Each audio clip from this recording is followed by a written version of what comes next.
Civil service exam की preparation करने वाले सभी छात्रों के लिए आज एक यहाँ पर एक स्पेशल वीडियो आपके लिए मैं बना रहा हूँ।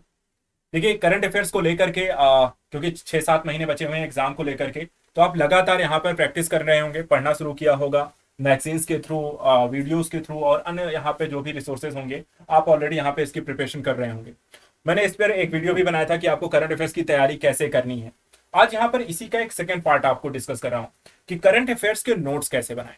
देखिए, बहुत जरूरी हो जाता है क्योंकि हमारे पास मल्टीपल रिसोर्सेज होते हैं और इन मल्टीपल रिसोर्सेज से यदि आप सही तरीके के कंटेंट अगर आप डेवलप करना चाहते हैं, एक अपना एक सेल्फ नोट्स यहाँ पर डेवलप करना चाहते हैं, तो क्या लिखें इस नोट्स में जो आपके रिवीजन के पर्पज से यहाँ पर सफिशियंट होगा। अगर आप लगातार, क्योंकि डेली बेसिस पे अगर आप एक या दो टॉपिक यहाँ पर पढ़ रहे हैं, तो अगर आप उनके एक शॉर्ट नोट्स यहाँ पर डेवलप कर लें तो आपके लिए आसान होगा कि जब परीक्षा का टाइम आ रहा होगा तो वहां पर इसी को आप रिवीजन के संदर्भ में यूज कर सकते हैं। क्योंकि देखिए, एक तो नोट्स आपने खुद बनाए हैं तो आपके माइंड में वहां पे कह सकते हैं कि तरीके से यहाँ पे स्टोर्ड होगा, क्योंकि एक बार पढ़ा हुआ है, जब वापस आप रिवीजन पे जाओगे तो बहुत आसानी से वो चीजें इंटरेक्ट हो जाती हैं, इंटरकनेक्ट हो जाती हैं, आपका रिवीजन बहुत अच्छा होता है और आपको कम समय में आप ज्यादा यहाँ पर नॉलेज को कैचर आउट कर सकते हो।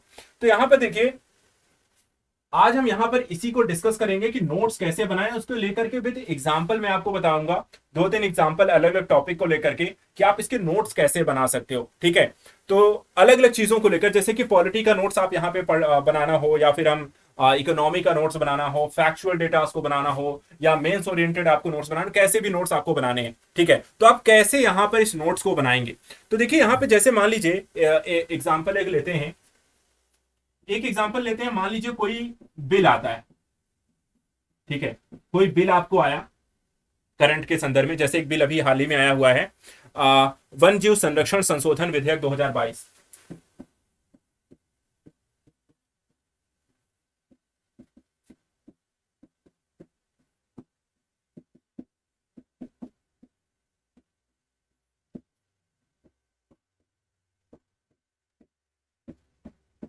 ठीक है, ये आपको अभी अभी बिल यहाँ पर आपको विधेयक जो होता है आ गया। अब ये मान लीजिए आपको इस पर करंट यहाँ पर पढ़ रहे हैं, कोई वीडियो आप देख रहे होंगे, ठीक है, या फिर कहीं मैगजीन में आप पढ़ रहे हैं या न्यूज़पेपर में पढ़ रहे हैं, कहीं भी पढ़ रहे हैं। देखिए, रिसोर्सेज कुछ भी हो सकता है आपका।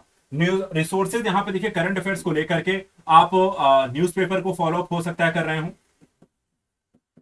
ठीक है, या फिर आप कोई मैगजीन पढ़ रहे हो, या हो सकते हैं आप वीडियोस देखते हो।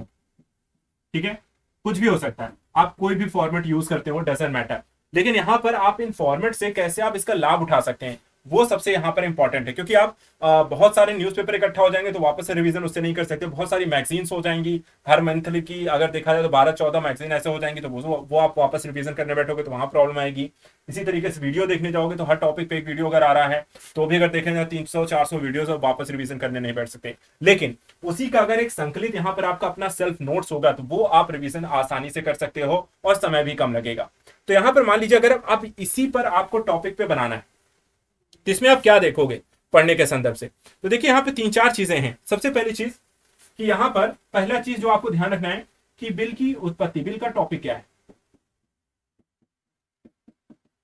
ठीक है, तो बिल का टॉपिक सबसे पहले पॉइंट आउट करो। जैसे कि यहाँ पे वन्यजीव संरक्षण को लेकर है, ठीक है, तो वो यहाँ पर आपको पता होना चाहिए वन्यजीव संरक्षण का टॉपिक है, किस संदर्भ यहाँ पे किन जीवों के संरक्षण को लेकर यहाँ पे क्वेश्चन आपको हो सकता है। ठीक है, दूसरी चीज संरक्षण के संदर्भ में है तो संरक्षण किस तरीके से यहाँ पर किया जाएगा, तो आप इसे कह सकते हैं कि उद्देश्य क्या है।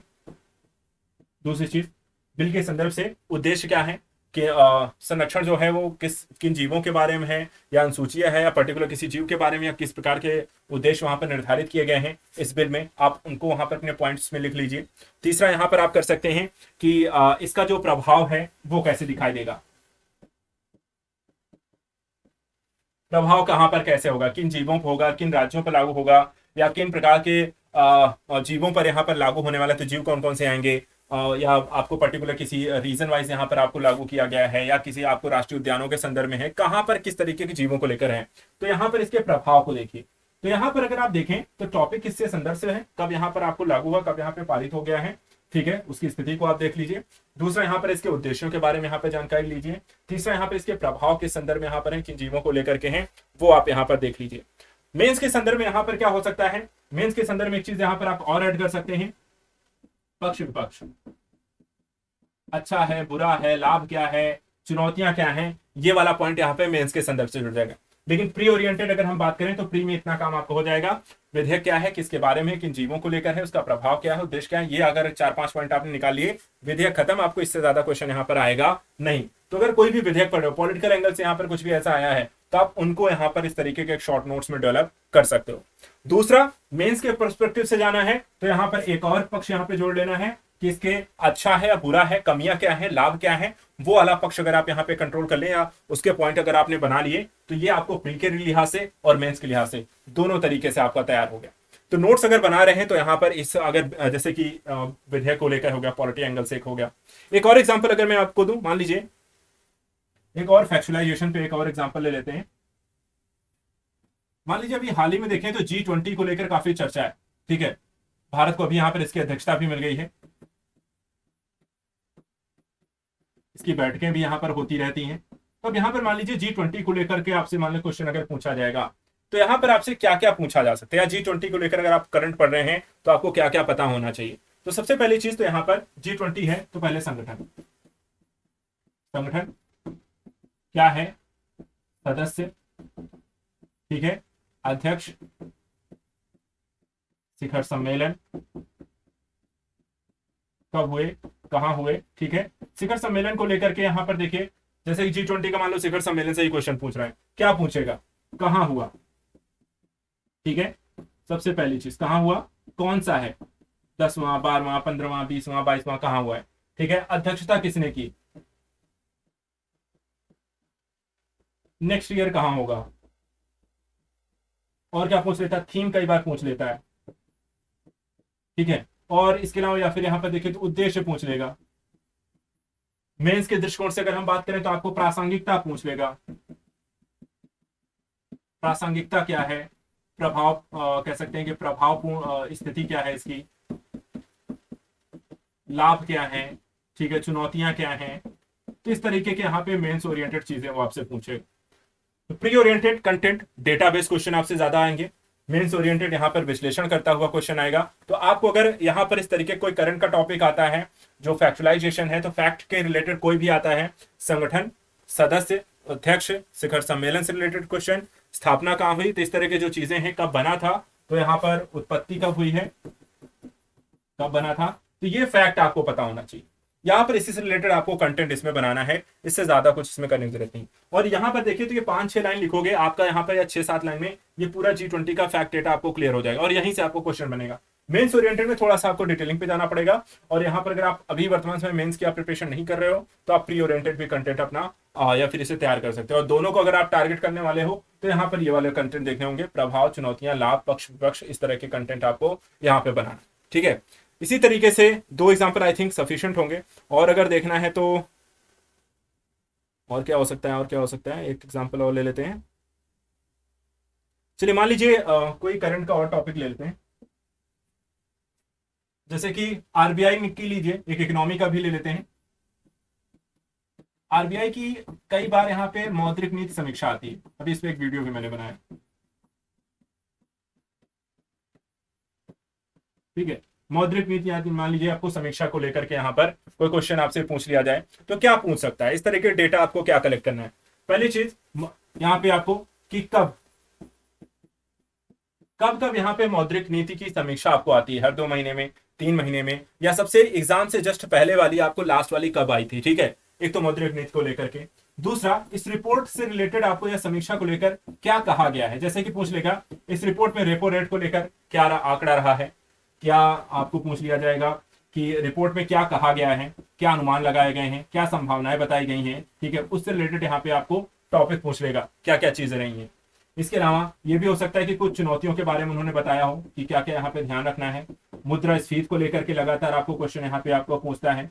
एक तो इस तरीके के डेटा आपको हमेशा इसमें पूछेगा, ठीक है, कि मौद्रिक नीति समीक्षा। और इसके अलावा क्या होता है, मौद्रिक नीति से रिलेटेड है तो पूछ लेंगे कि मौद्रिक नीति समिति क्या है, एमपीसी के बारे में पूछ सकते हैं, क्योंकि यहाँ पर देखा जाए तो किसके द्वारा प्रस्तुत की जाती है, ये आपसे पूछ लेगा कि मौद्रिक नीति समीक्षा किसके द्वारा की जाती है। तो यहाँ पर आपको समिति इसके बारे में पता होना चाहिए।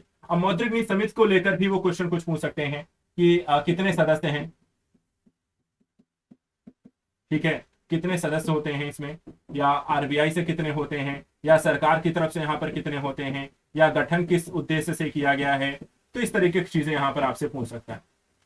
तो हमेशा क्या करना है, अभी वर्तमान समय जो फोकस है आपको यहाँ पर फैक्ट अर्थात पूछा क्या जा सकता है, इन पूछे जाने के आधार पर आपको इन फैक्ट्स को निकालना होगा। कब, कहां, क्यों, कैसे, डेटा बेस्ड क्वेश्चन, रिपोर्ट्स हैं तो वहां पर रिपोर्ट्स क्या है, रिपोर्ट में क्या क्या बातें कही गई हैं, मूल मूल एस्पेक्ट वहां पर क्या है, किसके बारे में कहा गया है, उनसे रिलेटेड वहां पर आपको डेटा निकालना है।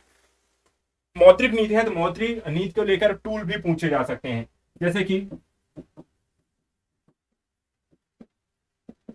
मौद्रिक नीति टूल के अंतर्गत जैसे कि क्या होता है, रेपो रेट क्या है, रिवर्स रेपो रेट क्या है, ठीक है, आरआर क्या होता है, सीएलआर क्या होता है, ठीक है। और इसी तरीके से आपको मार्जिनल एमएसएफ क्या होता है, एलएएफ क्या होता है, और कुछ आपको देखे हैं सीमांत स्थायी सुविधा दर में। तो इस तरह की चीजें जो आपको आती हैं, आरआर, रेपो रेट से रिवर्स रेपो रेट, और आपको देखा जाए तो नकद आरक्षित अनुपात को लेकर के हो गया, या आपको तरलता सुविधा समायोजन इत्यादि स्थिति को लेकर के हो गया। तो इनसे रिलेटेड डेटा भी आपसे पूछा जा सकता है। और भी इसमें बहुत सारे हैं, जैसे कि ओपन मार्केट ऑपरेशन यहाँ पर हो जाता है, ओएमओ का क्या होता है, मार्केट स्टेबलाइजेशन स्कीम क्या होती है। तो इनसे बहुत सारी चीजें हैं जो कि मौद्रिक नीति के अंतर्गत आते हैं। तो या तो आपको देखिए, अब यहाँ पर मौद्रिक नीति समीक्षा को लेकर के है तो थियोरेटिकल बेसिस देखा जाए, यहाँ पर आपको कॉन्सेप्ट भी इससे रिलेटेड पूछे जा सकते हैं, करंट को लेकर जो उन्होंने रिपोर्ट प्रस्तुत की है उसके बारे में पूछ सकते हैं, या फिर इस मौद्रिक नीति को प्रस्तुत करने वाली जो यहाँ पर आपकी समिति है ये भी आपसे क्वेश्चन का आधार बन सकता है। तो हमें यहाँ पर बस फैक्ट को यहाँ पर ध्यान रखना है। मौद्रिक नीति है तो मौद्रिक नीति से क्या क्या क्वेश्चन वो बन सकते हैं, एक तो ये हो गया, प्लस सिर्फ करंट ओरिएंटेड, क्योंकि मौद्रिक नीति समीक्षा लेकर आई थी तो हमें यहाँ पर बस इसको निकाल लेना है, क्या क्या रहा रिपोर्ट में मेन बातें।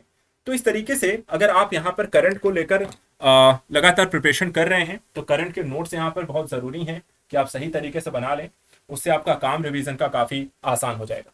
इसके अतिरिक्त आपको कोई भी सुविधा हो, समस्या हो, करंट से रिलेटेड हो, या कोई यहाँ पर आपका सजेशन हो कि किस तरीके से चीजें आपको चाहिए, तो जरूर यहाँ पे कमेंट के माध्यम से बताएं। बहुत ही जल्दी यहाँ पर हम सोचेंगे कि करंट अफेयर्स की एक सीरीज यहाँ पे आपके साथ यहाँ पे लेकर आई जाए, जिसमें हम साल भर का जो करंट अफेयर्स हैं जो आपके एग्जाम में पूछे जा सकते हैं, जो इंपॉर्टेंट टॉपिक्स हो सकते हैं, उनको लेकर आपके साथ यहाँ पर डिस्कस किया जाए। तो बाकी आपके जो भी सजेशन हो जरूर बताएं, ताकि हम यहाँ पर आपके लिए कुछ और भी बेहतर चीजें आपके लिए लेकर आए। आज के लिए इतना ही। Thank you so much and good luck.